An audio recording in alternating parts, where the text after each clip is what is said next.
And when I would be left down there in the daytime a lot, they're real poor compared to my mom and dad, where they lived. They had a nice house, and they worked all the time, 2 different shifts. I never saw them, except like at 5 o'clock when Mom would come home and go to bed.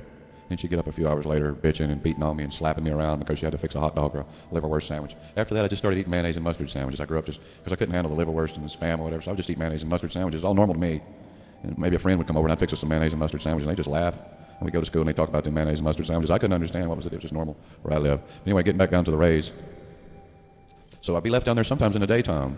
And Clyde was an old guy. He was always nice to me. All he'd ever say, "Hey, Scotty, hey, Scotty." That's all you could ever get out of him. He always, the only chair he ever had was a kitchen chair with no arms on it. And he always sat on it with it turned around backwards, and he leaned over on the back with his chest. So he leaned over the chair, over the back of it. That's how he always sat. He was leaned over that chair every time you saw him with a spit bucket onto the front of that chair. I think it was beech nut or something. He chewed tobacco. And he'd just hang over that chair, and they'd watch TV or whatever, and he'd spit. And they always had this gas heater going all the time, even in the summertime. It was so hot in there you couldn't take it. You'd walk in there, it'd just be so hot. But that's the way they did. They'd sit around in front of the TV. And the whole house only had it had a little kitchen and a living room. And I guess it must have had 3 bedrooms.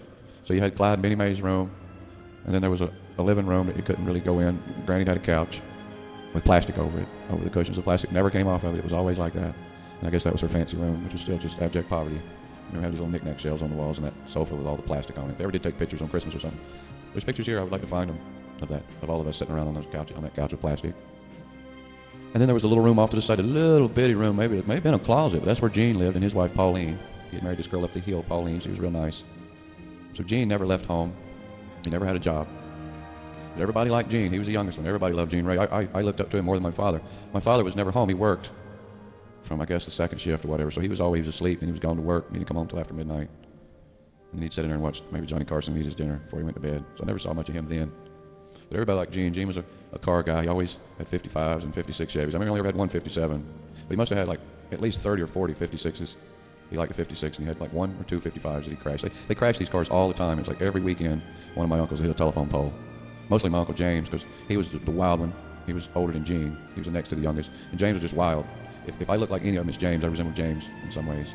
But James was a big drinker and just a wild man. He cheated on his wife, and you know how it was back then. I mean, every weekend James would wipe out a 56 or something, and the whole windshield would fly out of it, and he'd hit telephone poles and trees. One time he hit a tree sideways. It was a pole. He cut the pole down.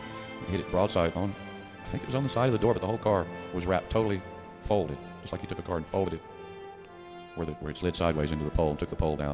And they would always keep these cars. They'd hang out. The cars would be left out in the front yard for a while. And we played in them as kids. You know, it was a big deal. We just played in those old red cars all the time. And then one day the car would be gone. That was Uncle James. He wound up going to prison for stealing somebody's shotguns or something out of somebody's house. And he had to go to, first he ran.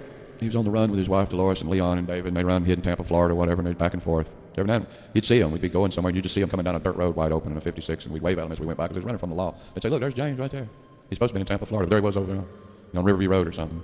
Eventually he turned himself in. I think my mother and father talked him into it. My father was always having a deal with my mother's family. He wasn't from that type. The Dorseys were much better off than the Rays. The Dorseys, they were moonshiners. They sold the alcohol that the Rays drank. They sold it and the Rays consumed it. But I guess my dad married my mom. She's probably 15 or 14. I think she's only like maybe 16 when I was born. I'm not sure. They were real poor. Like I said, they didn't have nothing. She remembers the only thing her daddy ever gave her was a bicycle one time. It was the best thing she ever got, and he rode it home drunk.